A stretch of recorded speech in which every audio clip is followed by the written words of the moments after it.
Hello and welcome to the Queer Monkey Institute, our Q&A Conversation for Exploration series.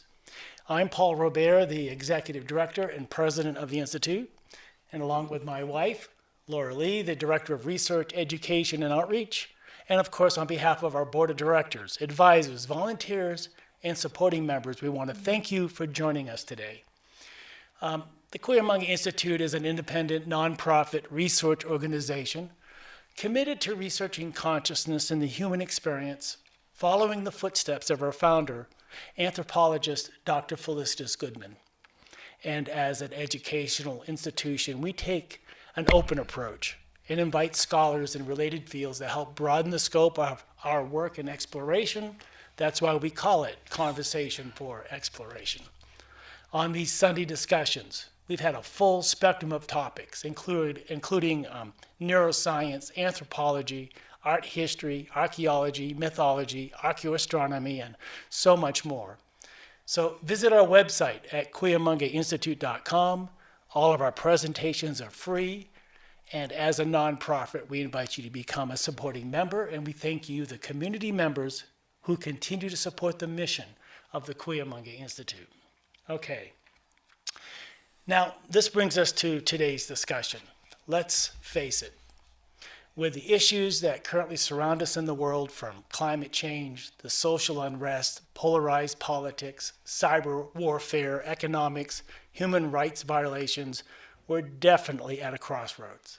Now, before you get depressed or stressed, hold on. We already are. How about turning the current world challenges on its head and ask the tough question? What are the solutions that we all can be a part of? We need a roadmap to navigate out of this quagmire that we've created as humans. Our guest today, in a nutshell, is saying, get real, grow up, and be a part of the solution. Because he says that there's a wealth of evidence and examples of an emerging global consciousness now driving the world that can resolve this global crisis and develop a sustainable world. Or perish, we do have a choice. Our discussion with Stephen Seiden a few weeks ago on Buckminster Fuller offered us great insight and applies to this discussion. Bucky said, quote, "We are called to be the architects of the future, not its victims. And you'll never change things by fighting the existing reality. To change something, build a new model that makes the existing model obsolete." So, and last week we had that fascinating and inspiring discussion with our panel of astronomers, looking at the advancement of space exploration from the Hubble to the new James Webb Telescope, showing us the need to keep exploring from the universe within to the far reaches of the outer universe to better understand the miracle of life itself. So, in a time when so much of the news and conversation about the environment and human society is plagued with negativity framing, a better choice is to join those proponents of the optimistic possibility that humans do indeed have the potential to shift from the unsustainable systems to a world we all want to live in. And to quote today's guest, I'll save you for the introductions, "We will see the beginnings of a unified planet over the next decade or so, and the triumph of the human spirit once again." Our conversation today is asking us not only to be a listener, but to be a participant, so stay tuned. Well, here's what I want to say. I want to say that this morning greeted me with the most shocking headline from the LA Times, predicting that by the year 2030, Californians will be faced with a week without air conditioning because climate change will put such a strain on the electrical grid by then that there may be some brownouts due to all the air conditioners running 24/7. I know, shocking. They seriously called, this is even more shocking, they seriously called for a major expansion of the electrical grid to avoid this inevitable catastrophe. And I know what you're thinking. That, well, besides the fact that those who are so thus preoccupied could catch a cool breeze up in the Arctic, might be some ice left by then, and for sure some starving polar bears would welcome them to their melting ice floes. But it's this thought, this terror, this sense of helplessness that is crossing all of our minds. Given how self-centered and blind we humans can be, we have to ask, what hope is there? But we're not here today to debate our chances. Can we course correct? Yes. Do we have the knowledge? Yes. Do we have the resources? Yes. We're smart creatures. Look at what we've accomplished. We've managed to loosen the bonds of nature's checks and balances. Mother Nature, is starting to clap a few restraints back on her wayward children. Deservedly so. We have rather run amok of late. But in our heart of hearts, we all agree with Bucky Fuller. It's everybody or nobody in humanity's final exam. And by everybody, that means all species, all life, everything on the planet, in the planet, of the planet. Equally deserving, equally sacred. Not just the richest among us who are spending a good chunk of their resources, Earth's dwindling resources, to abandon our home and the mess we've made of it, to venture forth to some fresh planet to restart the human race. Talk about us and them. You know it won't be all aboard for 7.8 billion people. And regardless, you cannot take Earth's 4.5 billion years repository of evolutionary secrets, resilience, trials, and genius with you on those escape pods. And therein lies the answer. That's the answer. We are part and parcel, a leading edge of Earth's evolutionary track. There's a growing sense and growing evidence for this grand dance of nature is our saving grace. And writing our path is to return to that, our own nature, in the evolutionary sense. And the roadmap our guest will deliver today, to inspire us with, to restore hope with, says the solution is right here, with us, within consciousness. Bill Halal will make a strong case that we are part of an emerging age of global consciousness. He's written a book on it, Beyond Knowledge, how technology is driving an age of consciousness. He writes the newsletter, the TechCastProject. I recommend you sign up for it. I did. He is the Professor Emeritus of Management, Technology, and Innovation at George Washington University, and he's here with us today. We welcome him back. Hi, Bill. Thanks for being here again. Hi, Paul and Laura. Thank you for having me. You're welcome.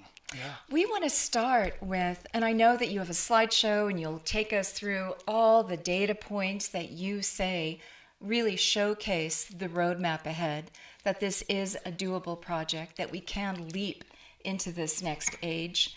But first, I'd like to know, what is your journey? Before we start on the collective journey, what is your journey? How did you arrive at this juncture? Well, I'd be happy to tell you that. It's a joy to explain it. I've done so many things in my life trying to figure out who I was. I was a major in the Air Force, stationed in Europe. It was wonderful. Then I worked on the Apollo program. I was with Grumman, working on the lunar module that landed on the moon. Oh my. And I worked in Silicon Valley. Then I became a professor. But when I was at Berkeley getting my PhD in the 60s, if you remember, those of you who are old enough, this free speech movement, that was a pivotal period, I think, in our history. It was so clear to me that things were different. The Alvin Toffler's book, Future Shock, and Daniel Bell's book, the Post-Industrial Society, really caught my attention. I could see that we were beginning a historic change, mainly by the computer. The computer was changing everything. It was so clear to me. And I have pursued that interest for those 50 years. I teach other subjects, but that has been my abiding interest. This book, Beyond Knowledge, is my magnus opus. It culminates the 6 other books I've done previously. And I think it's a definitive statement on where we are historically and where we can go to resolve this mess. That's what I want to talk to you about. I know things are dismal. Laura and Paul have summed that up beautifully, but I don't think we have to despair. If we can understand the underlying process of social evolution, which I've focused on in this book, This is a serious study of social evolution. It's science-based. If we can understand that, then I think we will understand where we are and what we can do to get out of this mess. We have a choice. We can be pessimists or we can be optimists. And if we're pessimists and we give up, it's a foregone conclusion.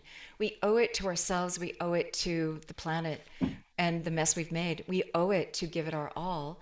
And I appreciate that you're providing hope and a roadmap, that you're putting some real science to the ladder that we can climb. Just in terms of, so we're all on the same page, define consciousness from your perspective, because the word consciousness gets thrown around a lot under different categories and ideas. Let's start with the definition before we get off into our conversation. What do we mean by consciousness? That's a really good question, Paul, because you're right. There's enormous confusion about this. Some people interpret consciousness to mean spiritual awakening or something. And it is that. There's no question about that. But I like clarity. And I have struggled in this book to make things concrete. And so I define consciousness as emotions, values, beliefs, visions, and all of the other subjective things that we engage in every day. It's where we live our lives, as opposed to objective consciousness. That's what computers can do. Perception, acquiring information, memory, knowledge, and decisions. That's the easy stuff. That's objective. That's what computers are good at. That's what computers are automating now. And as they do that, they're driving human attention up the hierarchy of consciousness into the subjective realm of emotions, values, and beliefs. And that's why we're seeing all of this post-factual nonsense today. It's because social media has driven attention into that subjective realm. So that's the way I define consciousness. Very tangible. We know what those things are: emotions, values, beliefs. Keep that in mind. Beautiful. You say that with every transition, with every leap to the next quanta, there is chaos ensuing. So are you defining that the chaos that we see today just a natural, inevitable part? Or are there factor X's involved? Certainly climate change is not, it's a normal when you look at the history of the planet, but it's not a common or frequent phenomenon. But what's going on here today to add to the heightened sense of urgency in terms of an evolutionary sense? Yeah, well, let's be clear about this. The evolution of civilization has been a mess. It's fraught with crises, the fall of civilizations. There's no doubt about this. It appears to be random, and it is. Ride. Yeah, and it is in many ways. It's Darwinian in many ways, but scientists use the term organized complexity to describe a process that is random, but that overall it exhibits very precise order. For instance, if you look at the rise of computer power, zillions of companies are trying to introduce new computers and various products, and some are failing and some are great and so forth. It's a very messy process. But overall, the rise of computer power is a very precise trend, very precise. Ray Kurzweil has plotted it very precisely, and that's organized complexity. The randomness pushes up against the limits of nature, and so the result, the envelope, so to speak, is very precise. And that's what I'm going to show you about social evolution. Despite all of the chaos, there is a very precise direction to the evolutionary process, to social evolution. So even the marketplace can be Darwinian, but and look at the fossil record, very messy, very lot of trials and errors and failures among the successes. So you're saying that we just, everything that we do is based on the same principles that nature uses, that life uses. Yeah, this is a natural process. It's playing out in its own time, its own logic, and it's bigger than any of us. And that's where I think we should have faith that this process is inexorable. Mm-hmm. It's grinding on. It has done that for thousands of years since civilization began. And I'm going to show you the details of this. I think you'll find that very enlightening. And those species that survive are the ones who adapt to the new Exactly. circumstances. So we need to adapt to these changing circumstances. Exactly, Laura. That's exactly Yeah. right. We have to start, we have to get out of the doom and gloom mentality and start to have faith in the process of social evolution that is carrying us along, and faith in human spirit, the ingenuity of to do this. And if we can do that, then I think we can see our way through this. We can have hope. Without hope, there's nothing can happen, because if you don't have hope, change is impossible. You have to have hope in order to change. What else do we want to say before you start your slideshow to put this into context? I think we've covered the main points. It may be, here's a question. We are now using AI. How does that relate to consciousness? That's a good question. Oh, yeah. Let me That is address a good that. question. Yeah. AI is, you're right, AI is a historic development, and it's it's one of the most powerful developments around. I think that's absolutely true. At my company, TechCast, we've been forecasting that for 20 years. Wow. The interesting thing about AI is I don't think AI is going to take over human capabilities. That's the great fear that the technologists are pushing, that AI is going to become more powerful than humans. It will displace humans as a species. We'll have a new species of silicon intelligence and so forth.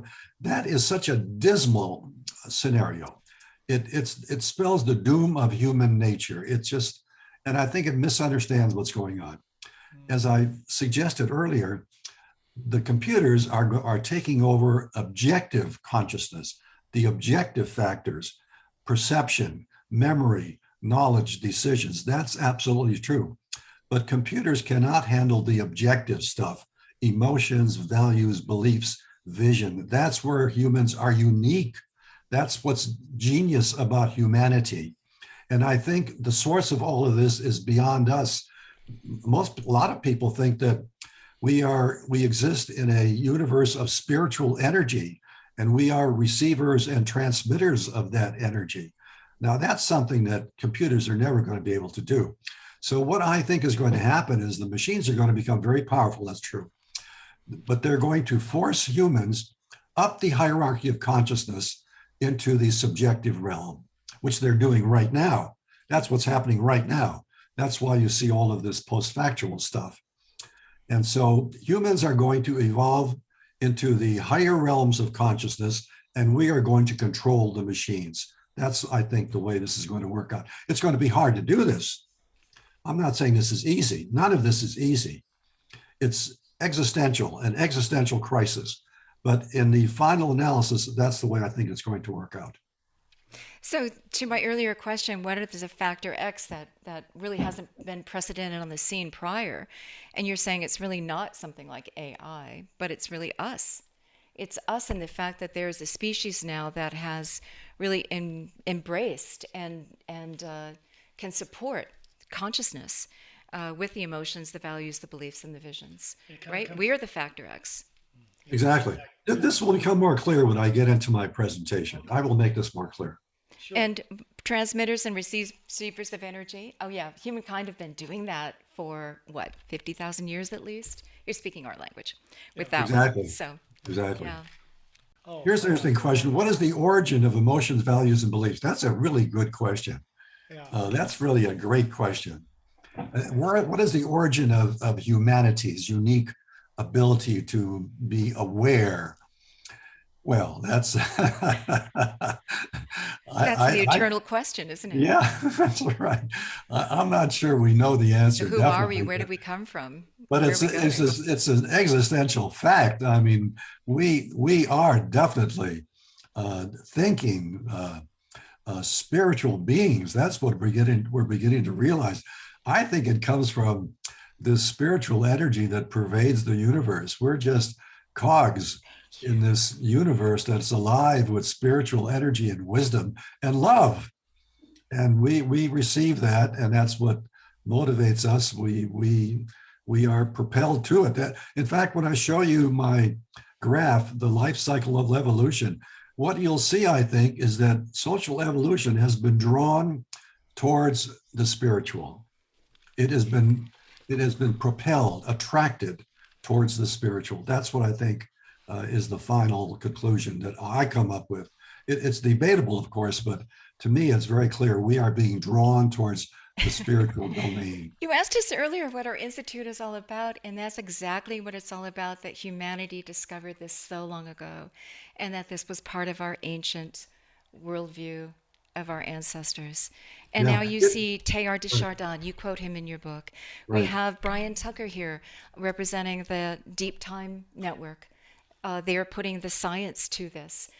We have among our community Monica DeRasp and Brian Swim also putting together the science for this. Right. So there's so much of this coming forward to support this and come full circle to right back where we started. So I think it does make sense. And yeah. that's the purpose of this talk, to provide a conceptual framework based on science, based on social evolution, that makes sense, that guides us, that gives us a better understanding of where we are historically and where we're going and what we have to do to get there. Because right now we're confused. Everything looks dismal. And people need a way to understand where we're going. There is no vision for where the world is going, none. I don't hear a vision articulated by any of the political leaders or corporate executives. I don't even hear intellectuals providing a vision. And we're going to provide you with a realistic, tangible vision of where the world is going. Where it's been and where it's going, because Exactly. it's one trajectory. It's Exactly. the natural, inevitable next step. And it's not speculation. It's based upon a science-based study of social evolution. Right. You've got a long track record that you're citing. Well, let's get to it. Close your Apple ID. And already I'm filled with hope, Bill, because if our conversation can quickly get on to the spiritual component of consciousness right off the bat, then I think that all conversations eventually will lead to that. Right? Yeah, right. I'm so grateful for your support, Laura and Paul. Okay, here, I've given you my preliminary remarks. I can just repeat them very briefly. Okay. The book is titled Beyond Knowledge, How Technology is Driving an Age of Consciousness. And the thesis is very simple, that the technology revolution is forcing us into this age of consciousness. And I'm going to show you why that's happening. Yeah, so unless there's anything else you want to say about this, I'm going to move on to save time. Any comments in the chat function? Okay, here we go.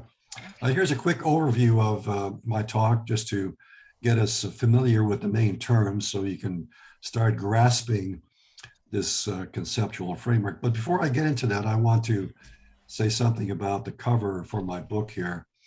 I think I love this cover. I think it says a lot. The young lady is a goddess, a modern goddess, and she is giving humanity a vision for a sustainable world, or global consciousness. And all those comments, all of the terms there are concepts that are in the books, concepts that make up the totality of a global consciousness. So she's giving that to humanity. There's the roadmap right there. Yeah, there's the roadmap for the whole book, for our talk, really. And I chose a female because the qualities that are required for global consciousness, for the survival of our species, are feminine qualities as opposed to the masculine qualities that dominated the past of the industrial age, which were power, aggressiveness, money, that sort of thing. Those qualities served us well for the last few hundred years, but they're no longer effective because we're moving towards a unified world. That's the top item here. We have a unified world now, really. The economic systems are connected. The information systems are all connected. The only thing that's not connected is our ability to govern the planet. And that's what we have to do. We have to learn how to govern the planet in a coherent way. So that's the concept of global consciousness. And so she represents the feminine qualities that are needed to do this, which are basically cooperation, compassion, support, all of those qualities that I think are so short in supply. Those are the things we badly need. I'm going to make the case for that. Now, that doesn't mean that we're not going to have competition. We're still going to have market systems, competition, and all of that. But overarching all of that competition is we have to find a way to collaborate, to make the world a coherent whole. And so the female qualities are the qualities that we increasingly need. And she's also chosen to be a young woman because I think it's the younger generation that is going to have to do this by and large. The older generation, my generation, can help, and we're trying to do that now, but really it's the younger generation that understands this intuitively. They understand it now. Yeah. They are the first global citizens, and they are going to be ultimately responsible for making this a reality. So that's what the cover represents. I've long said it's time for women to make our comeback. Yeah, I think so. I think we desperately need the feminine qualities, and it's wonderful to see women coming into power because they I think hold the key to changing the culture. If there was a fascinating study done about the COVID crisis that compared the 6 countries that performed the worst and the 6 countries that performed the best. And it turned out that the countries that performed the worst were run by men, and the countries that performed the best were run by women. That is very telling, I think. That is very telling. I really categorize COVID as Mother Earth saying, children, go to your room and think hard about your behavior. Yeah. Exactly. Women have the qualities of patience, wisdom, compassion, cooperation that we badly need. So we need women in control. We need women in positions of power. And that's why the cover has this young lady on it. Now, I also think it costs women so much to deliver a life into this world. That is a hard and arduous 9-month process that we tend to value life more. That's right. And you even look in nature, and the male of a leopard will kill the cubs to try to mate with the female if they're not his own. Right? Yeah, that's right. So the male with a biological imperative is more wont to kill around him. That's right. That says something about the nature of males. That's exactly right. Yeah. Now, these are the main concepts I'm going to touch. I just want to review this very briefly so you can get familiar with these terms. I'm going to first describe the life cycle evolution, the rise of civilization over thousands of years, and see what we can learn from that. And as I said earlier, that's a good example of organized complexity. And then I'm going to make the case for why we're moving beyond knowledge to consciousness. Now, we are living now beyond knowledge. We are now living in the beginnings of an age of consciousness. That's why the title of my book is Beyond Knowledge.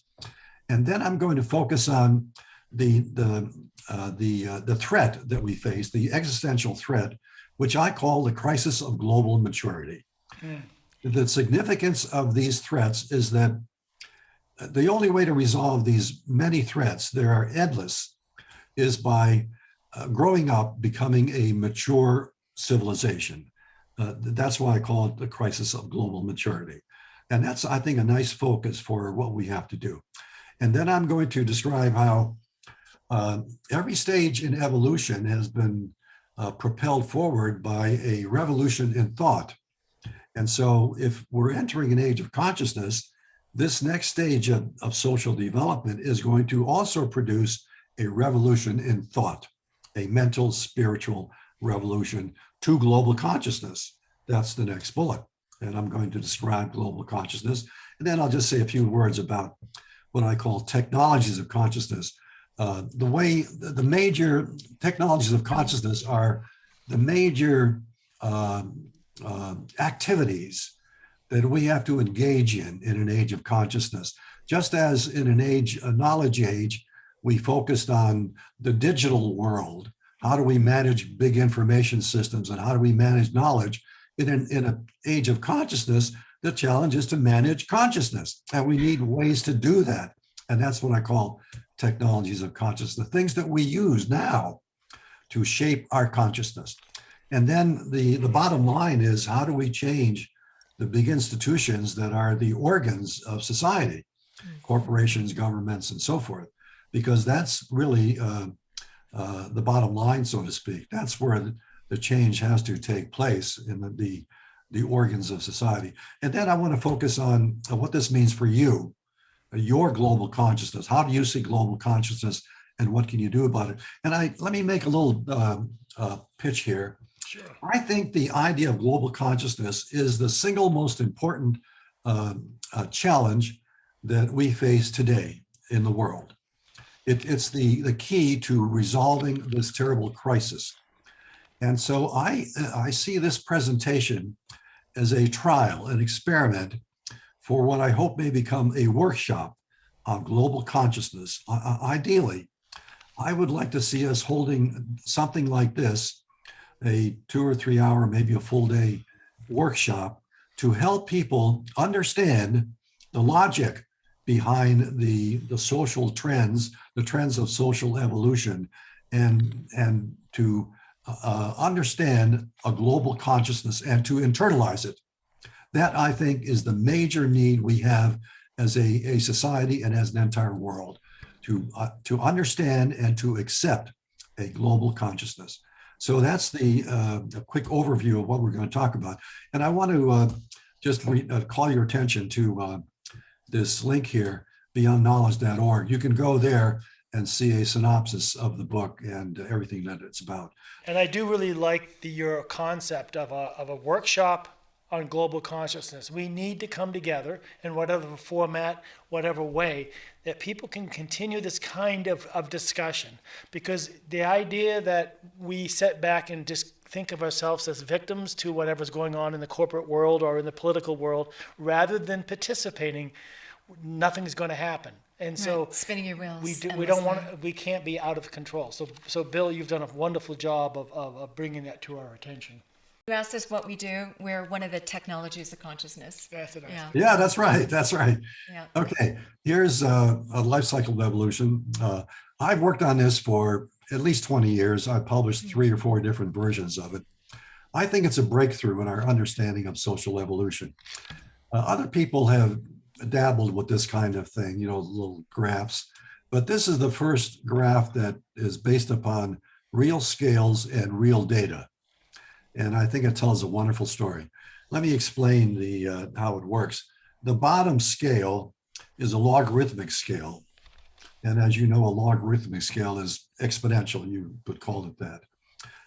And you need something like that in order to really see anything. If you use an ordinary scale, you wouldn't see anything. The graph would run along the very bottom. A mile long, yeah. Yeah, and then it would make a sharp right turn up. You wouldn't see anything.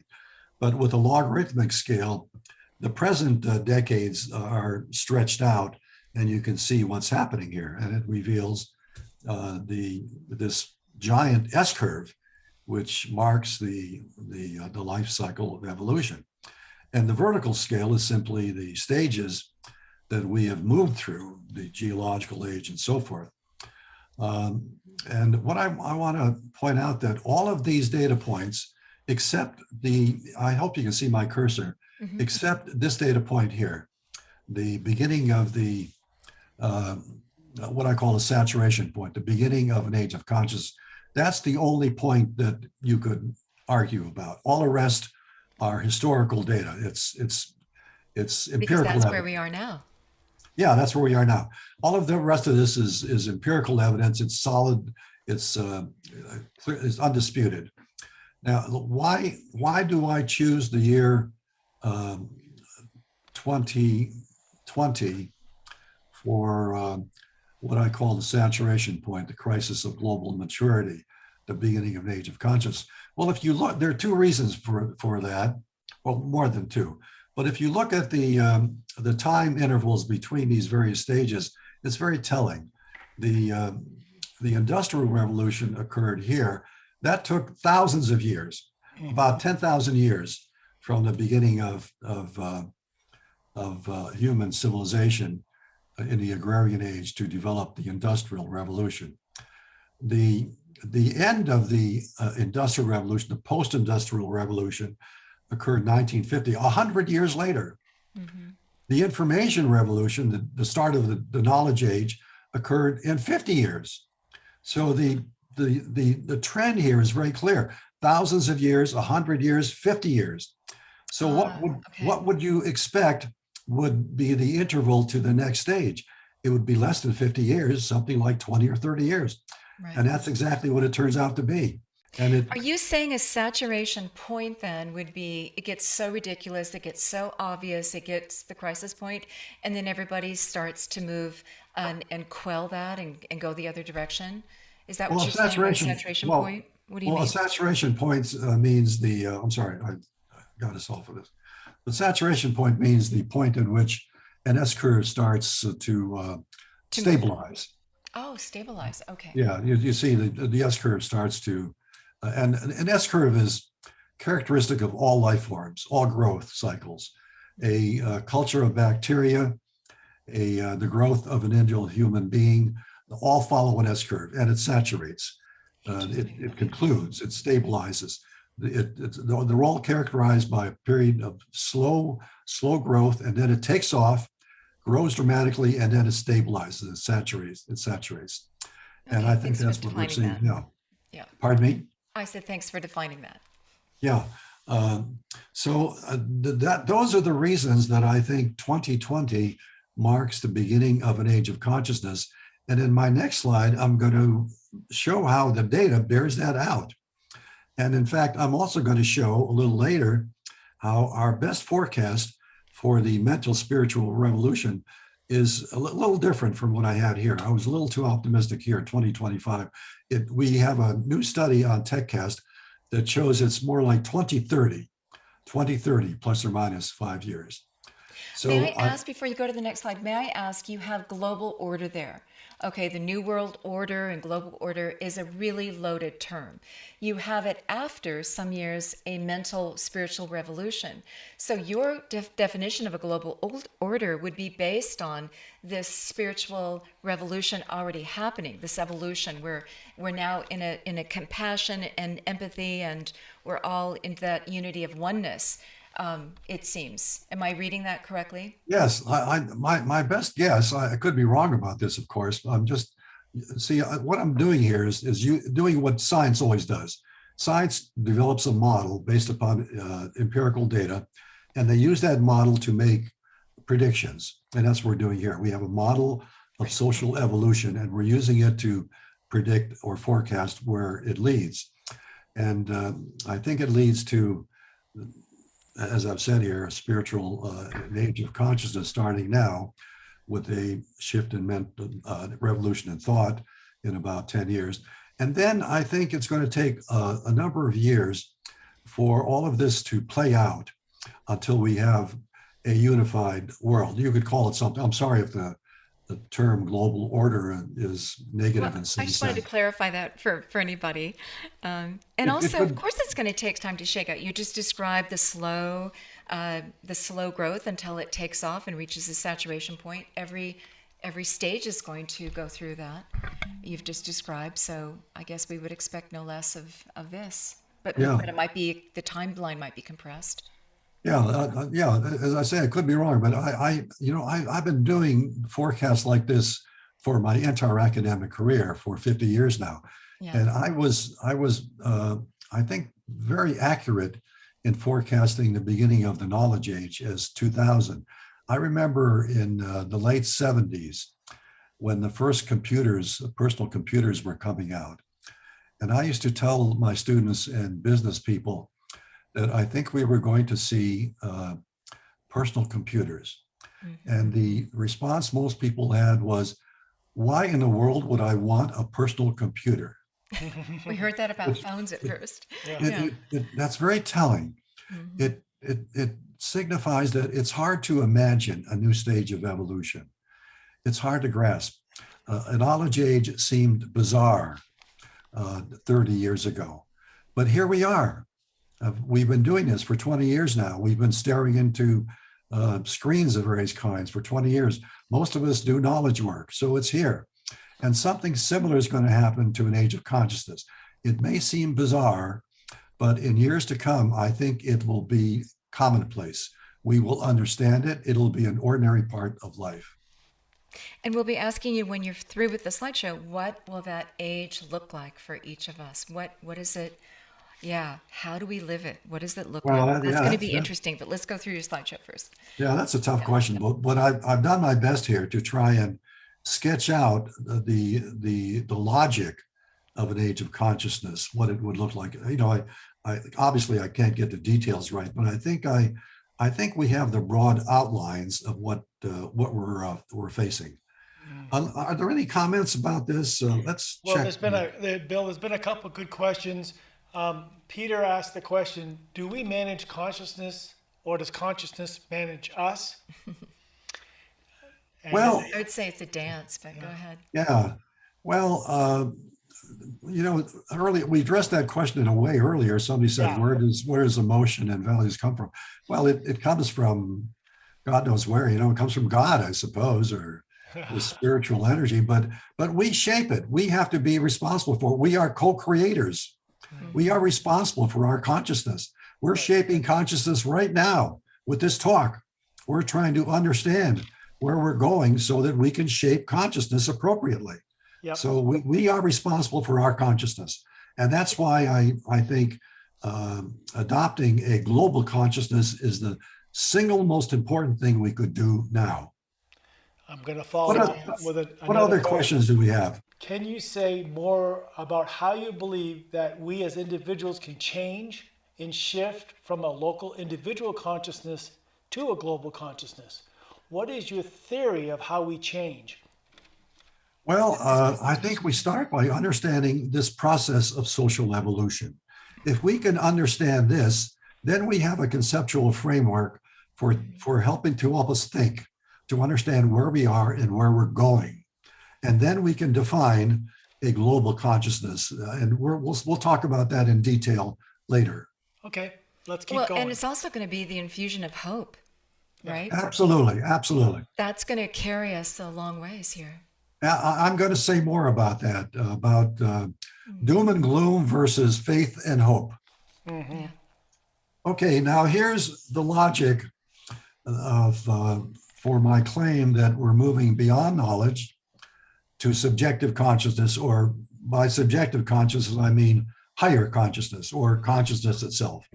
Okay. And this bears out the logic in the life cycle of evolution that we just looked at. And the first point I want to make is the knowledge age, I think, has been a great success, and that's why it's passing now. We have roughly 16 billion PCs, smartphones, and laptops for 8 billion people in the world. That's roughly 2 computers per individual on average. There is no shortage of knowledge. We have all the knowledge we need. Every individual can access on their smartphone all the knowledge in the world. So the knowledge age has been a great success, and we're moving beyond that. Why? Well, because this is the point somebody raised earlier. AI automates knowledge. AI, if you look at this triangle here, which I think is a pretty accurate description of the structure of consciousness. This is something we've studied a great deal, and I think this is a pretty sound outline of the structure of consciousness. You could argue about the individual entries here, but something like this, I think, is valid. There are 2 types of consciousness, objective and subjective. And I said earlier, objective is the stuff computers can do. It's empirical. You can measure it. Okay. All of that stuff, knowledge and decisions and so forth. That's what computers are doing. But beyond that is all of the subjective stuff. This is unique to humans. Only humans experience subjectivity. Animals may, by the way, in a more abbreviated form. I think probably all life forms experience subjective consciousness to some degree. Yeah. And this is what's new. This is, and as computers, as AI automates the objective realm, attention is forced upwards into the subjective realm. That's what we're experiencing now. Because by definition, everything beyond knowledge is consciousness. Everything beyond knowledge is consciousness. That's the idea you should keep in mind. Everything beyond knowledge is consciousness. And the best example is the third bullet here. Social media has swamped us with disinformation, outright lies, fabrications, conspiracy theories, God knows what. That is all consciousness. It's just not a very good form of consciousness, but it's the beginning of an age of consciousness. And it reminds me of the Gutenberg revolution 400 years ago, when the first printing press was invented. That flood of information overwhelmed the world. We had decades of war, some of the worst wars we've ever seen. It resulted in the Protestant Reformation. So a revolution in thought that floods the world with knowledge and information is very unsettling. It's disturbing. We have to absorb this knowledge. And Well, it that's also where, can be used for various agendas, right? And that's what you're talking about. It's definitely. And yeah, and it seems that social media traffics in eyeballs and attention, consciousness. It's well, trying right, to gain it for its own commercial gain.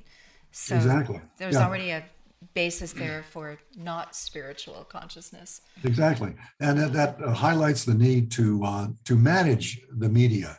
And in response, the mainstream media has had to compete and therefore become less solid in its presentation, trying to keep the eyeballs on them as well. So the whole idea of information has been distorted on the full spectrum of ideas.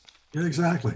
I like to think of social media as equivalent to the biblical tree of knowledge. You know, the biblical story where Adam and Eve eat the fruit from the tree of knowledge and they're banished from Eden. That's the way social media is.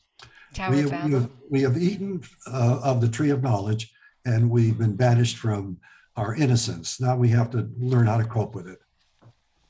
And I might, at the very bottom here, I just might note that Henry Kissinger has concurred with this view. Kissinger had a statement in Time magazine recently saying, "What interests me is that we're moving into an age of consciousness that we don't understand very well." That is exactly right. And when a real politic person like Henry Kissinger says that, I think you should pay attention to it. It means it's going mainstream. Yeah. And we did a study about this at TechCast recently. If you get my newsletter, you'll see it. We I've used been our enjoying experts. Yes, we used our experts to estimate the proportion of objective versus subjective factors that were at play in ordinary decisions, in most of the decisions that are made today, in individuals and families, in organizations, and in politics. That is the micro, meso, and macro levels of society. And what we found is, on average, they thought 60% of most of decisions include subjective factors. 60%. It varies a little bit with different sectors. For families, they thought it was like 70 or 80%. For corporations, they thought it was about 45%. And for governments, they thought it was 70-some percent. On average, it's 60%. So we are living beyond knowledge now. That's why my book is titled Beyond Knowledge. We are living beyond knowledge. The things that govern our lives are subjective factors, emotions, values, and beliefs. They are not rational decisions. That's the hard truth today. And so we are in the early stages of an age of consciousness. It's a frontier, and frontiers are messy. We're in a nasty phase of it right now, where craziness is running amok. And that's what we have to resolve. We have to find a way to make sense out of this new consciousness that we have been struggling through. So let me see if there's any questions about this before we I would move. have to say, historically, haven't we always lived with a subjective? Well, that's right. We always have. That's a really good point, Laura. But it's never been so dominant. We've always lived with information, for instance. What made the knowledge age different, for instance? We've always had information and knowledge. The hieroglyphics of the Egyptians were information technology, and Abacus is an information technology. The difference is that the technology matured. It became powerful, and it I see. dominated society. And that's what's happening now. We've always used subjective consciousness. The difference is now that we have these powerful systems that amplify subjective consciousness, like social media. And we are all engaged in it, and it dominates society. That's the difference. Yeah. Let me Thank you, also Tony. argue for flourishing, because we don't want to just survive. Humanity, each of us individually wants to thrive. Yeah, And there's exactly. a lot of science that goes when we have the hallmarks of flourishing, when we can engender those, when we can nourish ourselves. Right. Exactly. Compassion Exactly. and justice and empathy and resilience and universal love, all of that flourishing. Exactly. That's That what I would be the call it. basis. Yeah, It's healing. that's what I call the triumph of the human spirit. If we get this right, we will see the human spirit triumph and flourish in a way we never have before. Never have. Yeah. If we get this right.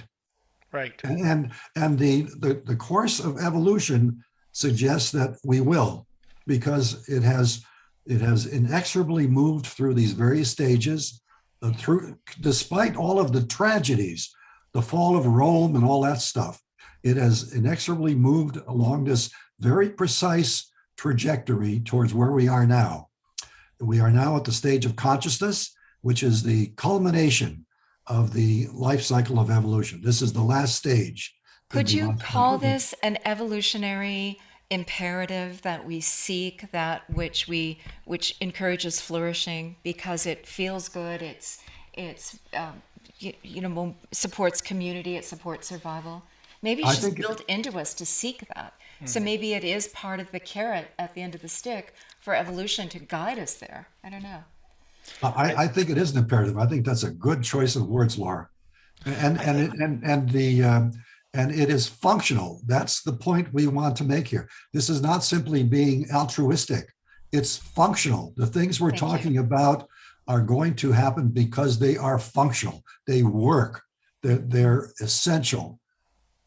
I think Well, part of the challenge too is that human beings have a tendency to wait till this crisis to make a change, and so what we're trying to do is say, hey, we can't wait. You can't wait for a 9/11 for New Yorkers to get along. You have to figure it out, and so there's this element to ourselves as individuals and how we conduct and treat one another that sometimes changes, and our priorities change, because our priorities a lot of times in terms of the conversations like you're mentioning, social media and mainstream news, the priorities are not really the valid priorities that we should be discussing many times, and it's an off topic type of thing that's happening that keeps us entertained, but Might it's not benefit the help. corporations, but it doesn't benefit It's not humanity. solving it's not anything. It's encouraging not solving. the It's flourishing not- in us. That Solutions. Go Look at ahead. a mother. A mother is equipped by nature with the oxytocin and the whatever when she births a baby to want to raise it, Right. to want to nourish it, to want to protect it, right? She's given the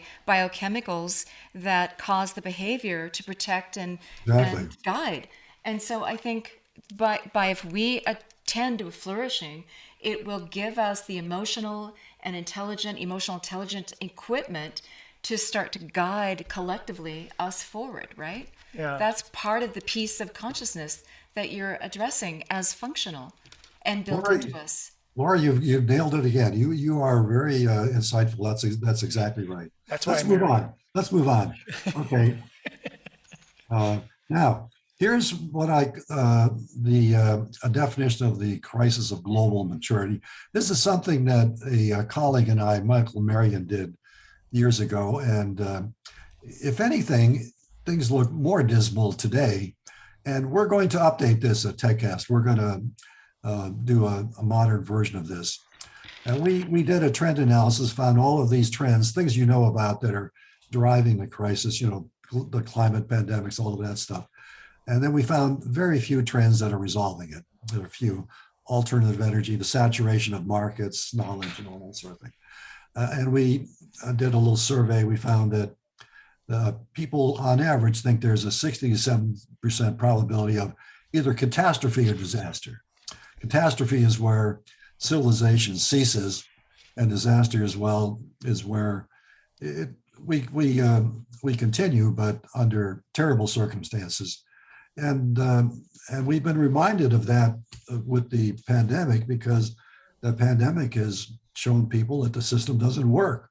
Essentially, I think if you stop ordinary people on the street and ask them, do you think the present system is going to get us through all of these crises? And they'll tell you no.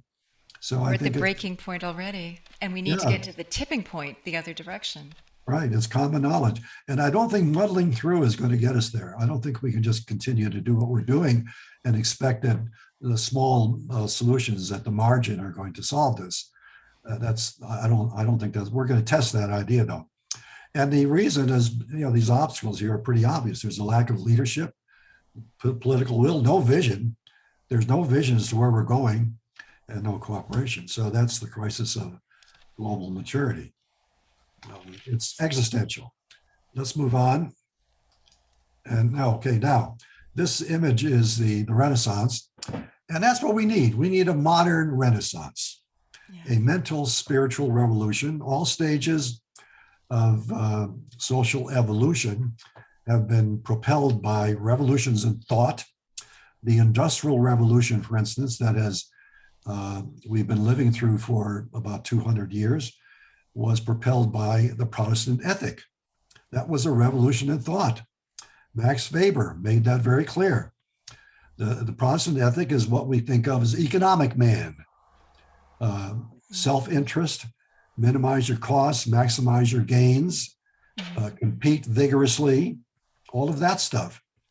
That's what we've been familiar with for 200 years.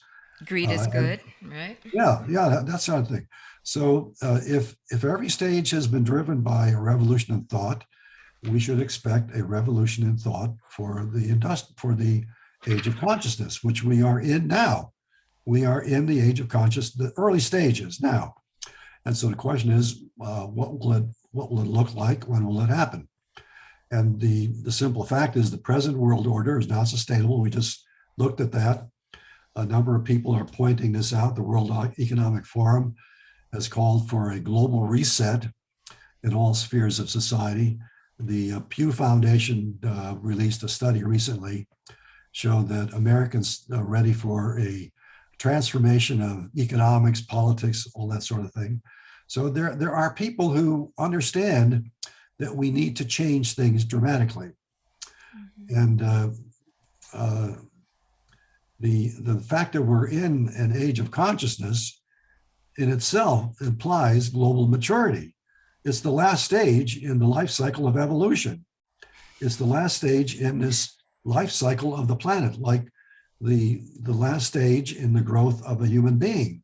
Nowhere to go but mature, right? Nowhere to go but grow up. Right. If you've raised children, you know that when they get to be teens, they're baffled. They don't know how to cope with the modern world. They're physically mature, they're at their peak physically, but they can't cope with the modern world, and they get into lots of trouble. And the pain keeps getting worse until they finally reach a point where they shape up and they say, I can't go on like this, and I'm going to have to grow up and become an adult. And that's when they develop a Pain sense point. You mentioned Exactly. the pain point. So humanity, collectively, we're at our pain point. We have Exactly. no choice but to grow up. Exactly. And so the question is, how much more pain are we going to endure before we really realize that we have to change? Yeah. Because we're experiencing the pain every day by not changing. And so the pain is going to get worse. Climate change is going to get a lot worse before it gets better. And This it's not a decade- lack of air conditioning, let me tell you. Well, air conditioning is a positive feedback loop. It makes climate worse. Yep. That's the irony of it. As the climate gets hotter, people start using more air conditioning, which adds to the greenhouse gases. That's why that opening LA Times report was so absurd. It is. It's a positive feedback loop. It's a prescription for disaster. And there are some trends moving in the right direction. I call your attention to the Me Too movement. Women have decided they have the power now to prevent letting men harass them. It's happening around the world. It's amazing the way it's happening. The Black Lives Matters movement has done the same thing about people of color. Employees are revolting from their working condition. It's amazing. Who would have thought that 5 million Americans would quit their jobs because they don't like the working conditions? I mean, it's really amazing. And that's what's going to get us through to the next stage, demanding change. Nations around the world, I think 168 nations have agreed on a global minimum tax for corporations so that they can't evade taxation. And the biggest trend is democratic business. I'm going to say more about that later when we talk about institutions. But I am astonished at what's happening to corporations. They are on the verge of becoming a truly democratic institution that serves social needs as well as making money. It is revolutionary. And I know we hate corporations. We think they're greedy and all of that. I think business could lead us out of this mess. I know that's hard to believe, but I'll make that point later. Give me a minute. I'll make that point later. Well, it's go green or go home, right? Yeah, something like that. Any comments about this before I move on? Paul's in charge of the chat room. I think we're rolling. I just think, Bill, it's also, both sides of the aisle need to grow up. And both sides of the spectrum of politics. Absolutely. So that's where we're at, is that we need to find moderation and come back to a common sense, which seems to be missing across the world and spectrum of politics right now. And there's a few very lone voices that seem to have clarity. And I'm being careful because as a nonprofit organization, our nonprofit status is based on the fact that we don't do politics. So, but anyway, so we're right down the center here trying to understand where we're at in this time period, but also looking back at history, where we came from, what problems humanity has faced over the centuries, and where we can get from here. Where can we learn from our past, and where can we grow? And where we can grow is an age of consciousness, as Bill is describing. We'll exactly. have leaders that will actually have some vision and the Yeah. wherewithal to, Yeah. Go ahead. Well, I want to second Paul's point about both sides. The left wing is almost as guilty as the right wing. I mean, agree. stuff like defund the police and cancel culture and that other stuff. It's nonsense. Let's move on. Yep. Okay. Now here's let's talk about global consciousness. Now I don't see this as a utopia. I don't see it as unrealistic fantasy. I don't think that's it at all. It's simply an attempt to define a vision for a sustainable world, a world that works. It's no different from what every corporation does when they start a new venture or a new product, introduce a new product. They have to have a vision for what they're trying to do. And that's what we need now. We need a vision for where we'd like to go. Otherwise, you can't get there. And it's, as we said before, it's based upon these enduring principles of cooperation, enlightened self-interest, and so forth. And a lot of this has been done, like the Earth Charter tried to do this about 20 years ago. I looked at their principles. I think these principles here are better. These principles, these 5 principles were developed by my TechCast project. We did extensive studies with this with our experts to identify what we think are the most salient principles. And it's just a few. Each one is powerful, very short, but collectively, I think they tell us everything we need to know, pretty much everything we do know. Very, very, very, very short, very, very pithy. The first one is those ancient precepts, isn't it? Exactly. And we tested this on various groups, and it seemed to resonate with people. It makes sense to most people. And Laura's right. The first one is kind of obvious. The Earth is really a miracle. We have been looking for intelligent life in the universe for 50 years. We haven't found anything yet, which reminds us that how unique this planet is. It's a miracle. And why would we squander it? So we have to start treating the Earth as the miracle it is. Doesn't mean we can't use the environment, but we have to do it with respect and make sure that it's still sustainable. That's all. It's not a radical idea. It just means we recognize the the unique value of all of these natural systems and the life forms. And the second one is essential to have a coherent globe. The pandemic has made it clear that you can't solve global problems without global solutions. Mm-hmm. The pandemic would have been a lot easier if the world would have had a coherent approach to getting all of the nations working together on this. And people know that now. They know that global problems need global solutions. And this does not mean world government or expunging diversity. It simply means that the major players, nations and corporations, should work together where it's in their self-interest. That's all. It's a very simple idea. And if we could do that, we could start to turn all the weaponry into livingry, as Bucky Fuller suggested decades ago. We wouldn't have a need for war if we could all be cooperating, would we? Right. No. I mean, the possibilities are enormous if we could just get our act together. The problems are of our own making. Yeah. The Dalai Lama made that. I remember he made that point once. He said he's optimistic because the problems are of human making, and so humans have the power to resolve them. He's exactly right. Bottom line. Yeah. And Peter's saying, he says, I'm hearing a lot from the perspective of the United States, not much about the rest of the world, but are you saying that the U.S. should lead this shift to global consciousness? Well, I think we could. When I get to the point about corporations, I'll get back to that, Paul. Okay. The third point is institutions really need to be transformed. Governments, corporations, all of them. The two basic principles of modern society are democracy and enterprise. They're great principles because they're based on knowledge. They're functional. They work best. The problem is we don't use them except every 4 years or so. Well, the corporation, for instance, is hardly a democracy. It never has been. And it's not even, doesn't even adhere to free enterprise within its own borders. It may compete with other companies, but within its own purview, it's run from the top down by and large.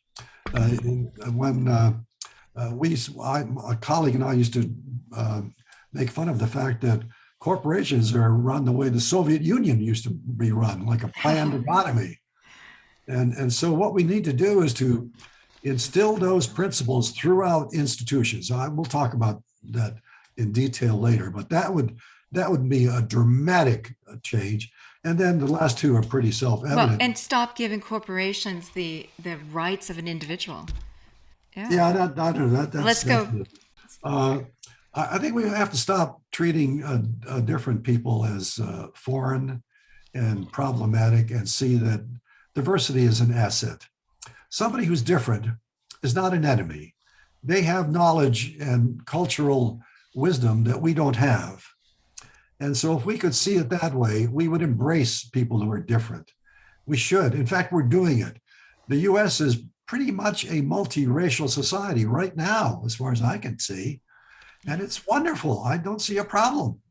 I mean, we have Blacks and Asians and Hispanics. They all have something unique to contribute.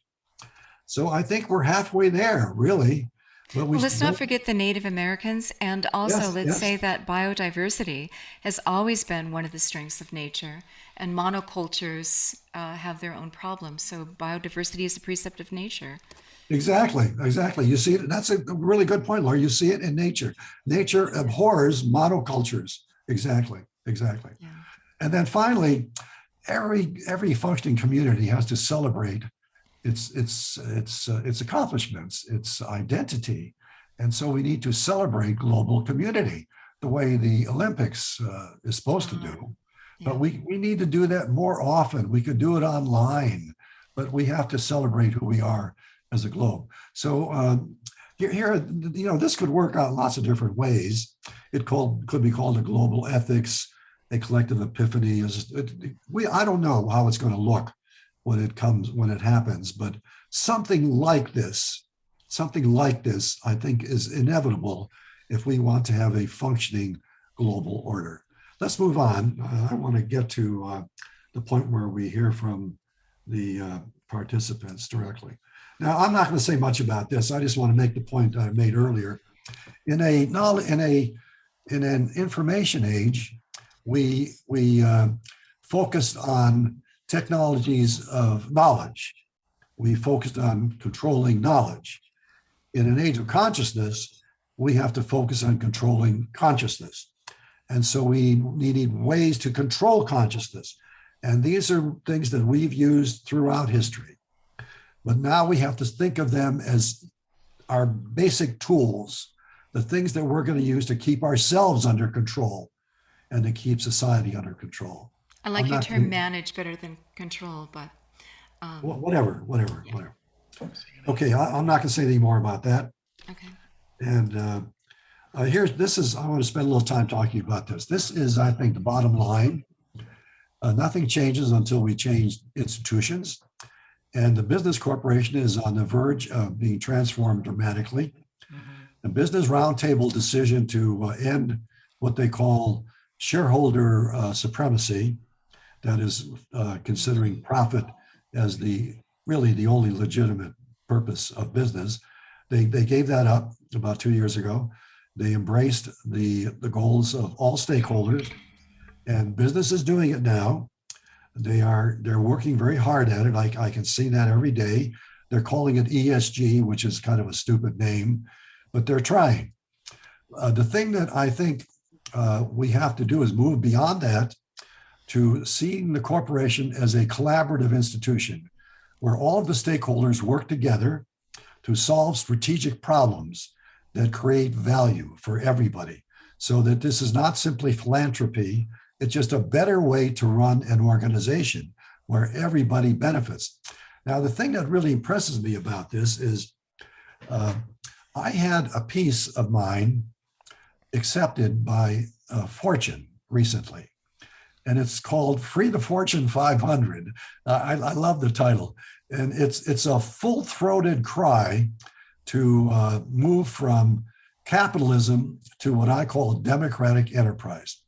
And the fact that Fortune would accept this tells me that things are changing, that they now understand that they have to change and become quasi-democratic. They have to start serving the needs of their stakeholders and people. So this is remarkable, I think.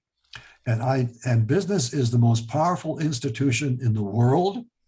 If business people get this right, they could lead us out of this mess. They could set an example for the world about collaboration, the benefits of collaboration. And Americans are the most likely candidate to lead the way because we invented democracy 200 some years ago. And so if Americans could do this, we could lead the world again. We could lead the world into this new era. That's really exciting, I think. Okay, 2 questions. Number one is the stakeholders. Is that all of life? Is that everything on the planet? Is that all? Well, no, it's 8 billion people. Who's defining as stakeholders? And in an age of global consciousness, are not the stakeholders then going to be everyone globally? Yeah. Well, you can't accept the corporation to be concerned with people who are not part of its dealings. So but the impact it would have then on the environment and on society and all of that, wouldn't that at least be part of it? Well, yeah, that's certainly part of it. But it's mainly a consideration, 7 generations and all of that. Sure. And the next thing is, isn't it going to be a better sell to get this, to win the world over, if it's made up of democratically and business-minded and all the people internationally, on an international level? The moment you come in waving the American flag and expect the whole world to come along, I would think that we'd want to make inroads into all the countries and get everybody on board, and then everybody have a say in this equally. Well, those are all good. Let me address those points. The main stakeholders are the constituencies that are an intrinsic part of the business: the employees, the customers, the associated suppliers and distributors, the local governments, and the shareholders. Well, I'm just pointing out the way it's being seen as the institution, the constituencies that are part of the corporation. You can't expect a corporation to be philanthropic. They can't do good things beyond their jurisdiction because they have to compete in a market economy, Laura. That's the reality. And Okay. if they do this well, they will be able to compete more effectively. But they can't become philanthropic institutions. I don't think that's realistic. Okay. But and your other point about uh, bringing the other nations along, if American business took the lead, I think the other nations would follow right along. I think we should, and they should engage them too. I think it should be a global effort. You're exactly right. Who knows how it's going to work out? It may not work out at all, but the potential here, I think, is enormous for business to lead the way through this disaster. Hmm. And I know there's a lot of cynicism because lots of people, in fact, maybe the majority of citizens are very skeptical about the role of business. So there's a lot of damage that has to be overcome. But if they do this well, and I'm impressed with the fact that Fortune would accept this article of mine, that this could really be dramatic. And the same thing is true of all of these institutions. They're all in big trouble. The reason we see autocracies flourishing around the world is because democracies are not working very well. They're bureaucratic. They can't get anything done. Look at China. The reason China is doing so great is because they don't have to worry about democracy. So the solution is to transform our governments so that they work. They become lean and effective. And to do that, they have to embrace entrepreneurship and internal markets, managed markets within themselves, so that their citizens have choices of the services that they want to use, and the government agencies are accountable for their performance. That's another complex discussion. And so the point I'm making is all of these institutions have to change. The Catholic Church is in a mess, an absolute. I'm a Catholic. Most of my fellow Catholics don't believe in the major tenets that the church is promoting. They don't believe that priests should be celibate. They don't believe that women can't be priests. They don't believe in the prohibition on birth control. They don't believe in the prohibition on abortion. They don't believe on most of this stuff. It's the hierarchy that believes that stuff. So all of these institutions are facing, they're in a state of crisis. They all have to change. Okay, let's wrap this up and then we can talk freely. Yeah. Here's my last slide. Your global consciousness. What does this mean for you? Well, I'm just posing some questions here that you should think about. Before I get to the questions, though, let me call your attention to the graph on the right. This is the recent study we did at TechCast, trying to forecast when would a global consciousness appear. And as you see here, we have a sample of 29 people. I think that's plenty enough to give us a good sense of what's going on. I consider more than 12 or 15 pretty good. And we just asked them, when do you think this will happen? We gave them lots of background data beforehand. These questions aren't asked out of the blue. This is part of what I call collective intelligence. We provide all the background data that's needed. They get to talk about this. And then after we've discussed it all, then they give us their estimates. And here's the results. I have to interpret this a little bit. If you include all of the estimates that include that have dates running up to 2046, 2050, all of that, we get an average of 2031.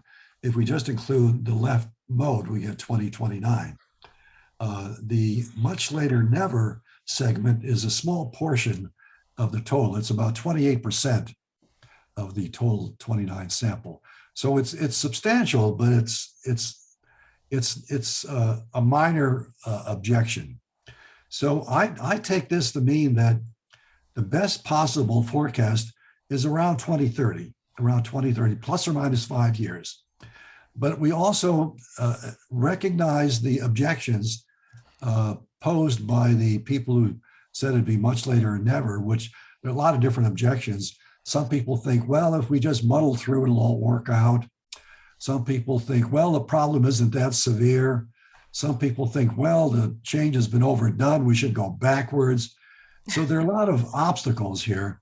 And I take those to be the cautionary points that have to be kept in mind if this is going to work out. So we highlight those as obstacles to be overcome.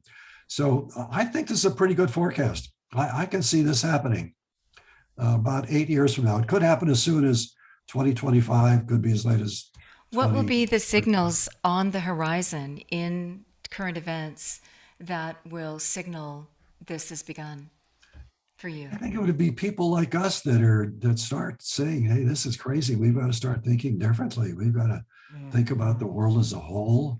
We've got to respect nature. We've got to work together. The things we talked about a few slides ago. It's already begun. We're already having that conversation. Do you want to turn off your slideshow and let's talk to the... Yeah, well, I mean, in summary, first of all, thank you, Bill, for putting out the discussion and beginning to show ideas from where we need to go, because there's a lot of naysayers, there's a lot of negativity, there's a lot of different perspectives. But what the famous lecturer, Brene Brown, did her YouTube talk, and in one of her talks she said, if you're not in the arena, if you're not participating, if you're not helping and enjoying, I don't need to hear your voice. I need to have people who want to participate. And so with that said, Bill, you're participating and you're bringing forth ideas that allow us to begin a conversation. And hopefully, you know, our specialty, or maybe not the word specialty, but our contribution has to do with the world of consciousness studies because of the foundation of this institute. And that idea that we can have a shift, individually through our experience, and therefore have an effect on our community, on our families, and then extending that out to globally. That's a fundamental aspect where we feel like there's something we can do. We have to participate, and standing on the corner and raising up protest signs, that's important. But that's not the contribution that I can make or feel I'm not driven to make.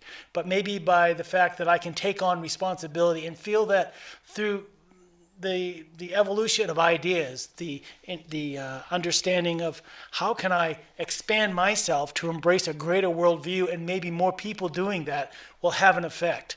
And so this idea of global consciousness, it might see... You're describing building to a tipping point. Right, but it might sound a bit very optimistic. Pie in the sky? Pie in the sky for many people, but it's one of the roads forward. It's probably the only road left forward. Is not we have to change the perspective. And the idea of like you're talking about with the division of whether it's ethnically or politically or all these divisions, and that but you know, even within the field of consciousness studies, there's ownership, and there's like, well, this is my idea and that's your idea, and my practice, and it's not a unified field. It's even that field needs to learn how to share and to understand. And that's why, without patting ourselves on the back here, that's why we opened up this discussion to say, we only know what we know, but we're not going to learn anything new without talking to other people who have a totally different perspective and have something new to add to the conversation. And so that's where this all led to how we found you, and we have these kinds of discussions happening. So anyway, I want to open up the... I just want to say it feels very daunting, what Yeah. you've just described. But the key is to change everybody's hearts and minds. And we can only do that, each of us individually. Right? You can only show it by saying, here's an example, here's a path, here's a roadway, here's a discussion. We move the dial through dialogue. You can't force someone to love you. They have to have feelings of love. You And can't, we tend to our own like Tony consciousness said. and nurture it. Tony made so that we point. can, It's not a forceful thing. It's about an inspirational thing, inside out. evolutionary thing that happens. And that's that. Yeah. Do you want to... Oh, I want to go to noticed- Brian Tucker. Wait a second. He's got to respond. You and I have just had a I'm monologue sorry. for 7 minutes. Sorry. Well, Paul and Laura, I noticed there are 99 comments in the chat. Let's hear from people. Let's hear what they Okay. think. Well, Brian first. Okay. All right, guy. Just thank you so much, Bill. This is a wonderful talk, and I'm excited by the work. As somebody myself in the field of technology for over 30 years, the points you raise intuitively feel right, and my interest has shifted to consciousness. But I'm curious about the role of the nonprofit alongside corporate America, and the way that we become like liminal cells in the organism, the body of the whole. And in a way, is there a way to measure the impact that nonprofit America is making towards this effort? Particularly when I raised the question about theory of change, I'm wondering, is that something your organization considers evaluating, how your own theory of change, of how people change, can be evaluated and measured and adapted to be even more effective? Thank you, Brian. I don't know how to respond to those comments. I agree with what you said. I don't have anything to add, really. I don't think. Well said. Yeah, but the role of the nonprofit and Yeah, the relationship to the corporate world, I mean, that is an important part of the discussion. It really becomes obvious as we get into these forums. Like even today, we have a global community here with us. In many of the forums, like the Deep Time Network that I mentioned, Jennifer Morgan organizes, it brings voices cross-culturally from science and the humanities, Thomas Berry, Brian Swim, Sally McVeigh, a variety of voices that are shaping. I see a lot of possibility as we begin to network all these ideas in a functional, collaborative way. So I'm very excited by what you're presenting. You know, the one thing I do want to point out is that if the corporation does fully develop the potential of what I call the democratic enterprise, they would set a model for collaboration, and other institutions would follow suit. It would change the culture. We wouldn't have a culture of dog eat dog. We would have a culture of collaboration. That would be an enormous accomplishment. Mm-hmm. Yeah. Great. Yeah. Thank you. Functional cooperation, Yes. like that. I mean, it's a great vision. Yeah. Yeah, and Brian, you read Bill's book. Can you summarize it? Well, Can you the only thing I comment would on say it? is that, Not Bill, summarize you it. I touch meant on- comment. Yeah, you touch on so many elements, from big history's point of view, as you call it, social evolution, to a grand vision, really a beautiful vision. And it incorporates the human spirit, the way you define consciousness, and focuses on really the rise of the human spirit is so well done. So it's a pleasure to read your ideas. Thank you, Brian. Yeah, I think that you're right. The role of human spirit is really pivotal here. That's right. Mm-hmm. Yeah. I think we should come to accept the fact that humans are spiritual beings. That is not acceptable in modern society. But we should change that. We should start acknowledging that we are spiritual beings, because I think we are. It's kind of obvious to most of us, but we don't. It's not socially acceptable. Yeah. There's a renewal of That's that. changing. Yeah, exactly. That's changing when people like you are saying that. Yeah. Thank you, Brian. Yeah. Let me see. Desmond, I'm going to take your question next, and then Tony has a question, has his hand up, and who else would like to raise their hand? Please do. Yeah, okay. The question actually is going to be asked by my wife, Geraldine Schwartz. So Hi. Jerry, Nice to go meet you. ahead. Yes, so very, very interesting. First of all, Desmond and I are very much into this and really love your work. I guess what I have to ask you is, I think that we need to jump over the issue that we're in the age of consciousness. Not only, first of all, you've made your point. And what I'm very interested in, I'm a neuroscientist, clinical, and run a large learning center and have for 4 decades. And I'm into outcomes for transformational outcomes for children and youth. So, you know, I'm coming from a very particular perspective here. But what I'd like to say is that I think that there is, and because I'm a scientist, I'm interested in something we might call observable evidence that creates sort of an irrefutable notion that there's so much evidence that you can't deny this. So, for example, when the boats first sailed into the American continent, well, it was there, and the world's not flat anymore. It's that kind of observable evidence, and we have to collect that. And so I'm looking for vision for solutions, because as a person interested in outcome, I'm interested in vision because vision is a goal with a plan. And so we need a plan. And I'm very interested in the collective, which is why I'm interested in these conversations that have been going on, and listening to what people are saying and what you're saying, and trying to put all this together. Because I think we need a grand vision on how humanity can thrive. And you've picked certain pieces of it. Could you just ruminate and say that if you could have a vision of how we get from really right into the age of consciousness, because I think there's observable evidence that humanity is evolving towards goodness, in spite of the fact that media is showing us as this sort of evil creature that you know, as soon as you open the pages, you say to yourself, who are you? So a person like you, with all these various different experiences, if you could have this grand vision, what would it look like? Beautiful questions. Well, I've given you everything I know. I don't have much more. Takes a village. I just, excuse me, let me stop this. I'm sorry. That's okay. Yeah. So it's going to have to be a collective vision, isn't it? Yeah, I think it's, I think my best guess is what I said. I think if the corporation could lead the way, that would be a breakthrough. That would set an example for the world as a whole.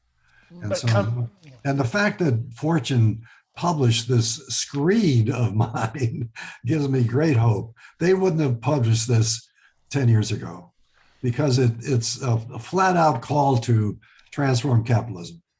And that the fact that they publish it now tells me that they're ready for this. So that gives me a lot of hope. But beyond that, I don't think any of us can know really. This is going to evolve in its own way. All we can do is I think the best we can do is understand the role of social evolution. That's really what's in charge here. Yeah. We're not in charge. Social evolution is in charge. If we can have faith in that, then we can have hope. We can have hope that it's going to work. And if we also have faith in human nature, the human spirit. But beyond that, I don't think we can say much more specifically.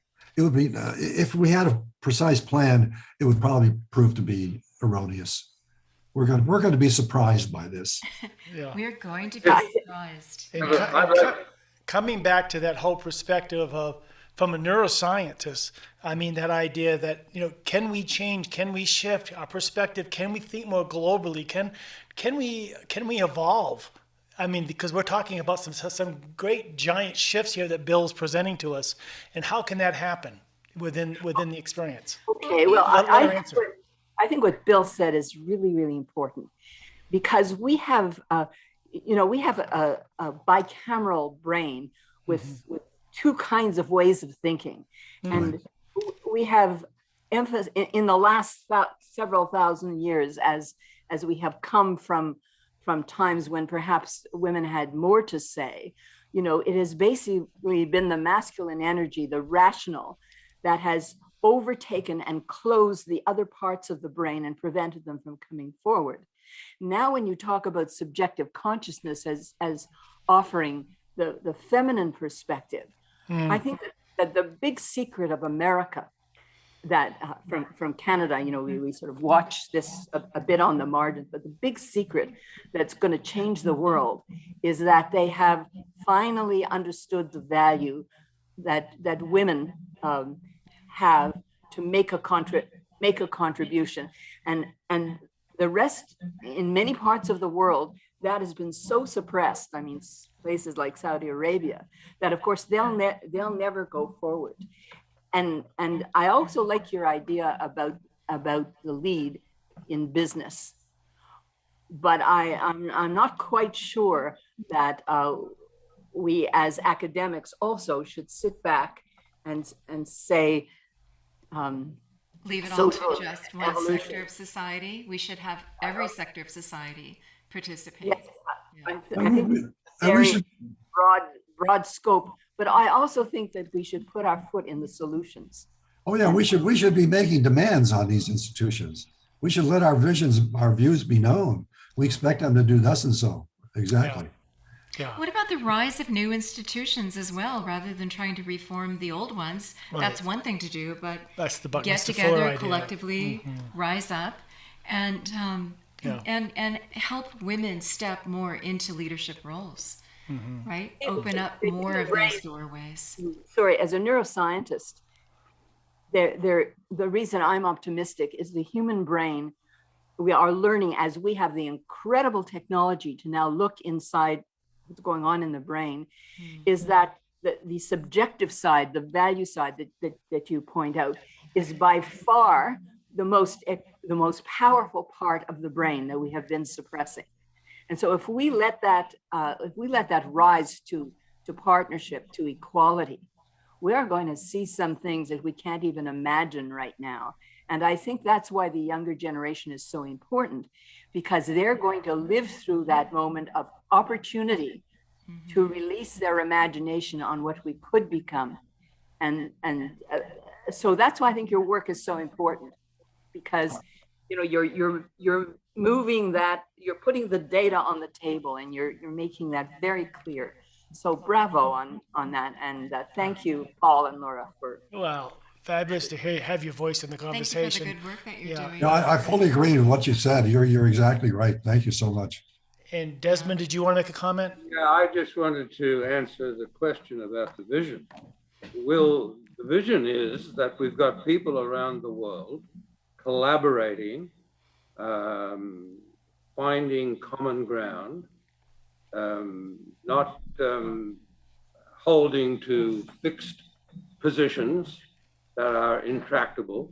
I mean, that's the vision, that we'll see things like the Israeli-Palestinian conflict, which seems absolutely intractable, being solved by the two sides saying, we're not going to do this anymore. We're going to find a way to live peacefully together. That's the vision. And the way to get there, of course, is what we're talking about. But I think that's what we can hold up. I wrote about that in my book that Bill knows about 30 years ago. And I'm still waiting for it to happen. But I think we're on the way. And what we're doing now is, in Jerry's terminology, we're documenting the observable evidence of people doing these things around the world, moving towards goodness, human caring for each other. And if you get enough of that evidence and put it out there, then the mainstream has got to pay attention to that and say, it's not this other way, it's this way. And that's what we're doing. You know, it occurred to me as you were talking, it occurred to me as you were talking that if the major religions of the world were to get together and present a common front, that in itself would make an enormous difference. Yes. Enormous. Agreed. Yeah. Tony's been patient here. Yeah, we'll go to the next question. Desmond, what's the title of your book? Might you go ahead and plug it? Oh, it's called The Visioneers, a courage story about belief in the future. The Vision. Oh, I have Desmond's book. It's marvelous. It's beautifully written. The conversational tone. Good. Fantastic. Lovely to have you I love on that today. term, vision and earring. Yeah, we use that term. We're engineering the vision. We had a website with that name for many years, the Visioneering Project, right? Yeah. All right, I'm going to go to the next one. Tony has his hand up. Also, we've got some other questions that are lined up as well. So let's go to Tony first. Okay, thank you very much, Bill. I, by the way, I just ordered a copy of your book, so I'm right with you here. And this is a hard question to follow. I really enjoyed the last discussion. One question I have: we don't talk very much about population growth. We used to talk about that immensely in the 70s, That used to be talked about almost as much as global warming is today. And I'm wondering what happened to that and what your feeling is about that. Well, I think the demographers are still forecasting that population will stabilize around 10 billion, something like that, give or take a billion or so. I think the issue has been pretty much settled, and populations are declining right now. Some Well, some countries are losing population. yeah, in So places like Europe it is, but then yeah, we have places like Syria where we've had yeah, huge population growth leading to famine and things like yeah. that. So it's just a little question I needed to ask. And do we have time for a quick story? Sure. Sure, go. Sure. Okay, this is akin, I think, to a different way of looking at things in business. I had the privilege of leading the polishing of all the mirrors for the Webb telescope. I came from NASA to industry for this, to a very good company with very good technology, and I led a team of 58 talented people and spent $100 million on this. Uh, Early in the project, about 2006, we were beginning to have some errors, human frailty errors, small by any kind of industrial count, but too large to be tolerated by the company. It turned out that the company was set up in a very hierarchical way, where the managers had all the knowledge and the workers were supposed to execute to it. Um, when these errors started happening, and I'd have to write reports to NASA, and it became very expensive and stuff, I decided to stop the program altogether for 2 months and reset. And I had the technicians rewrite all the procedures. I had them gather together before they handled any of the pieces. Each of the pieces had a value of $2 million before it came into the shop, so you didn't want to break one. Um, if they didn't feel up to doing the work, or if they just had couldn't sleep the night before or whatever, they were excused from doing that. No problem. Uh, but they were following their own procedures, and rather than what that jerk upstairs told them to do. And guess what? As soon as I restarted, the human frailty error rate went down by a factor of 20. Uh, Really? I Uh-huh. would probably still be running that, or maybe fired by now from that. But just the inversion, going to the people and depending on them to care Yeah, and building on that and letting them define how they're going to do things. right. So the technicians wrote the procedures and the engineers reviewed them, and this was. But they first peer reviewed them against each other. It was a wonderful process. I just want to say this flip made a big difference, and I wish that the story was more widely accepted in industry of involving the people more as opposed to being hierarchical. Yeah, that's a wonderful story, Tony. That's exactly right. You Well, can't beat the human element. That's right. yeah, well, thank you for listening, Yeah, and That was thank a you very brave much. management move on Thank your you, part. Tony. thank you, Tony. Peter has a question, and I think Monica also has a question. Peter, you're first. Thanks very much, Bill. Fabulous, fabulous event. My interest is in bottom-up systems, and I play in the space of passion, and I have done for 20 years. And passion can be seen as spirit, it can be seen as energy. And what it is a very much bottom-up process, and it ultimately leads to higher consciousness. So I'm very interested in how people relate to ideas and things. And I just want to offer a perspective. I was trying to find a link in case you're interested, but I'll put it in if I can. I'm running a program or an online event for International Organizational Development Association. It's about connection to the earth, and which in a sense is related to our consciousness for the earth, which I see as the biggest issue we need to address. And my experience is that people have connection all the way through being, the earth or nature is something that is external to the indigenous position of I am nature. Mm-hmm. And there are various stages in between. So I'm interested in how it'll be an international group. So I'm very, very interested in how it comes out. And I'm going to have an Indigenous Australian elder as well. So it's at the end, not at the beginning. So yeah, the perspective we have and the connection we have with anything, I think, relates to consciousness. And we can actually map that. We can work out where we are with that. And that in itself builds consciousness. So that's just a perspective I'd like to add. Well, I think you're right. Passion is another way of talking about spiritual energy, I think. Yeah. Yeah, that's right. Peter, let's stay in touch. Okay, there's things we got to share. Thank you, Peter. Cross promote Thank a you. little bit. Be great. Monica, you had your hand up? Let me see if would you like to share your question? There you are. The global consciousness that we're talking about here is in our present state of being, I think might feel to a lot of people as like a loss of individuality or like an agglomeration of sorts.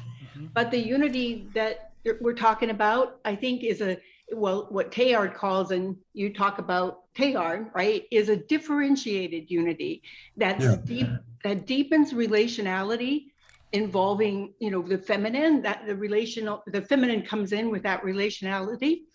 And also in the living of our lives, in our relations, our work, our corporations, that's why the corporations are so important, our academics, all of it. We are socially evolving, connected to the biome, like Peter, I think, was just talking about, but also to our future, the unity of it all, that we're growing in experience of right now. So what I would like to ask, given that, is how do we activate that deepest sense of global consciousness after a person knows about social evolution in an objective sense? What is the one practice that you would pick to recommend if you had to pick one? Well, that's why I'm interested in forming some kind of a venture that would help people learn how to adopt global consciousness, Monica. I think you're exactly right. That's pivotal. And I want to say anybody here who would like to help us develop some kind of a venture to foster global consciousness, email me at halal@gw.edu and I'll get us all together and we'll figure out how to do it. I think this could become a big deal. I think the world is ready for something like learning how to adopt global consciousness. That could become a big deal, I think. The time is right for this. We're all stakeholders. Well, just a quick follow-up is when you speak about global consciousness, I'm seeing it as very close to speaking about the development of the noosphere. Yes. Could you just speak about that briefly about just how you see it aligned with that or not? Yeah, well, that's how my book starts. The first sentence is, the great anthropologist Teilhard de Chardin has always fascinated us with his vision that the world would evolve into a new sphere, a great web of consciousness enveloping the earth. It seemed a distant ideal, but now the digital revolution has made that dream a reality. It's here now. The new sphere is here. That's exactly right. You're right. But it's not the enlightenment that we all expected or had a stereotype about. It's more complex. It's a mess. We have to shape it. We have to shape it. That's the bad news. We have a lot of work to do to get all those Trump supporters on board somehow. We have to build bridges between all these different people. Yeah, both sides. Yes. Yeah. Thank you, Monica. All of us are. Thank you, Monica. That was, I love differentiated unity. Yeah, I love that. Yeah. Nice term. Monica And has been a deepening guest on our relations. program in the past, as Tony has as well. Oh, I just What a want to mention sophisticated- Monica. It works with Brian Swim, and they are producing a series of videos. That's right. All about this new emerging story, all about Yeah. Teilhard. Called and Story of the Noosphere. The story Maybe of I'll send you a link. Yeah, well, what a sophisticated audience you have here. This is Well, yeah. remarkable. We're just so fortunate. What a blessing. You are. Yes. Thank you, Monica. And now John Berger has a question. Thank Here. you very much for the conversation. It's really interesting. I wanted to read two quotes, if I may. It's only take a minute. I came across this in several different places. Most recently, in a really interesting talk I heard on YouTube called "The Coincidence of Opposites" by Ian McGilchrist, and he quoted from a Pueblo Hopi person called Mountain Lake, the conversation that he and Jung became friends, going back, many years. So this Hopi person, you could say, or this culture, and many indigenous cultures, they never went through a post-industrial revolution, yet they have global consciousness, just looking out at the sun rising and setting. So I feel like there's something very, to me, poignant and beautiful about that. But anyway, the quote says something like, the white man, you could say white supremacy, the white supremacy is doomed because the white man looks only at one point, excluding all others. And he said, it seemed like white people are always staring at things. They never seem to let their eyes move around and see anything in relationship. like that's sort of a profound thing. We're talking about just how we see, not just looking at things, but how we see. Yeah. And the other one I think is from Goethe, which just popped into my mind. What did he say? He said this in the early 1800s. He said, people say that given two diametrically opposed opinions, the truth lies midway between them. Yeah. He says, not at all. It is the problem that lies between them, that which defies intuition. Life, which is eternally active, is conceived of as at rest. So I feel like that's kind of hard to follow a little bit, but oftentimes when we have conversations in crisis, it's like we're trying to hold a position. And I feel like there's something about this geographical metaphor of the left and the right and the middle, which somehow presupposes people who say they're in the middle are somehow more balanced. And I feel like you can be in the middle and be someone who's sort of still staring. And you can be on either end, you know what I'm saying? So I feel like there's a simultaneous movement in many directions at once. There is a movement towards people caring, and we're sitting here and talking today. And there's a simultaneous movement towards fascism in this country and in many countries in Europe. There's a simultaneous movement in corporations between wanting to move away from dictatorial and exploitive things. And in the Amazon, some corporations are increasing their speed at which they're destroying because they think we only have a few years left. We gotta cut down all the trees before we get stuck. Right. So I guess what I'm asking, if I have one question, is it seems to me like indigenous people are in a sense at the forefront. They often engage in protest and disruption and resistance, and that could be seen as negative. It can also be seen as positive. So you mentioned that before about having that we need to put pressure on corporations. Do you see that protest and disruptions of the sort of status quo is part of what you see as necessary, or how do you see this process being brought about? Well, I'm impressed by the way business firms seem to have accepted the business roundtable decision very nicely. They're going along with it. They seem to be trying to solve social problems. I don't think they understand where they're going. And that's what I hope my article, Free the Fortune 500, helps them see. It's a different theory of the firm. But I think they're moving in the right direction, which is very hopeful, I think. I don't see any backlash to this so far. There's the only backlash I hear is some people saying, well, what does it mean? Or it's just eyewash. I don't think that's true. I think they genuinely have gotten the message and they're trying to change. Then this leads me to the question. The final question. He's We're negotiating on some questions. I need to guess these. The younger generation that you mentioned, this will be in their lap to actually fully realize this age of global consciousness. Do you see in the younger generation that they are equipped, that they're question. getting the vision, that they've got the skill sets? Is it going to take for the old dinosaurs now at the helm to die out before we can come in with some new precepts, some new models, some new vision? Well, I can only tell you that when I run into students constantly at the university, and they're a different breed of people. I'm convinced of that. They do not see racial differences. They do not see sexual differences. In fact, they prize differences. If somebody comes from a strange country, they love it. So I think they intuitively understand global unity. I think they intuitively understand that. And they certainly see that the old system is not going to work any longer. Yeah, I think they know are that. Motivated. And unlike us, they've traveled. I didn't travel overseas when I was in college, but they've traveled all over. These young people have been all over the world. Yeah, they are the hope. Right. Space age. You didn't address space age. It was on your chart. We're all fans of Star Wars and Star Trek and all the sci-fi that's helping us model what it's going to be space travelers. And also, with all those telescopes that Tony and others are putting up in space, eventually we may find evidence for we're not alone here. Right? The universe is this creative womb of evolution across the board on a cosmic scale. Right.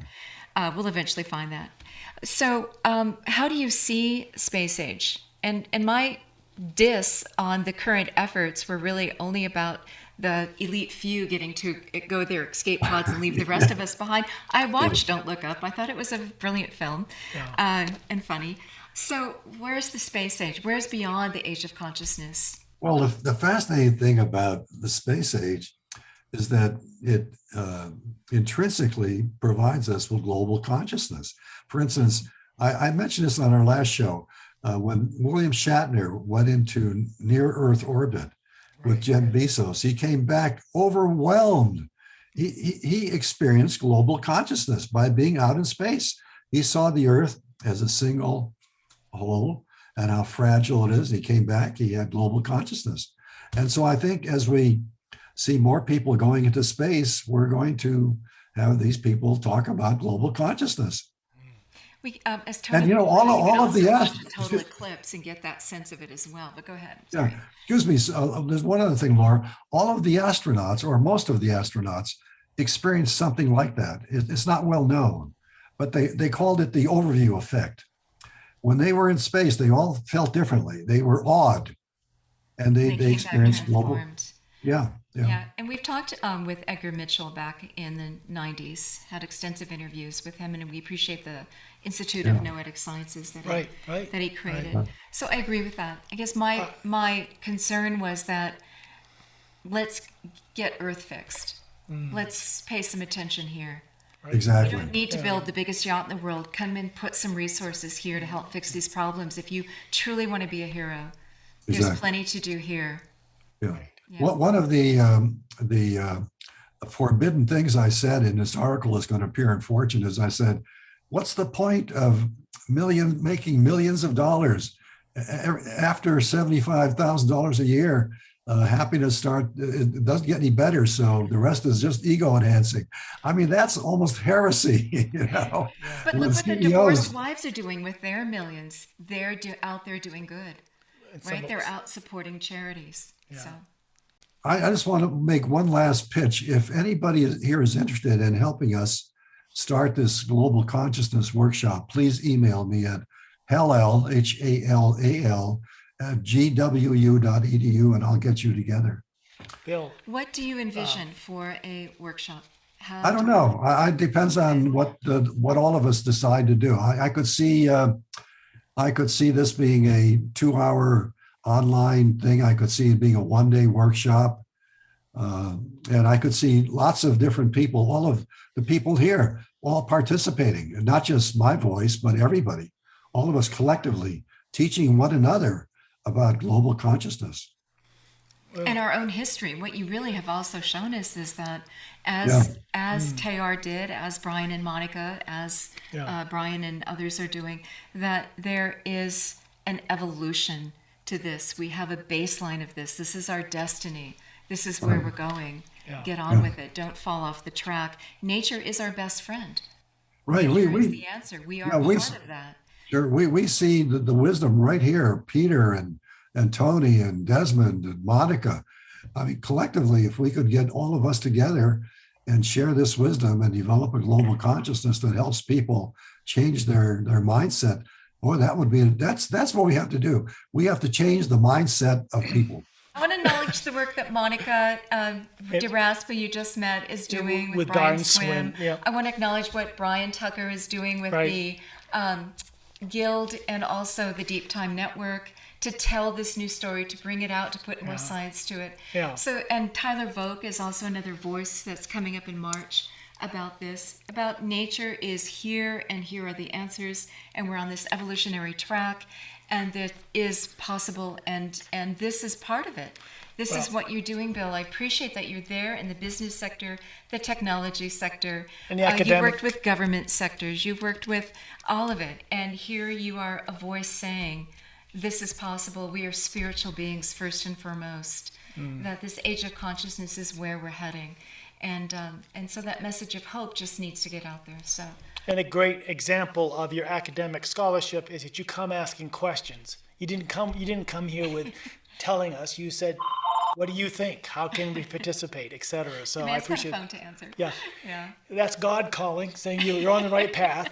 And we want to thank you so much. Thank you all.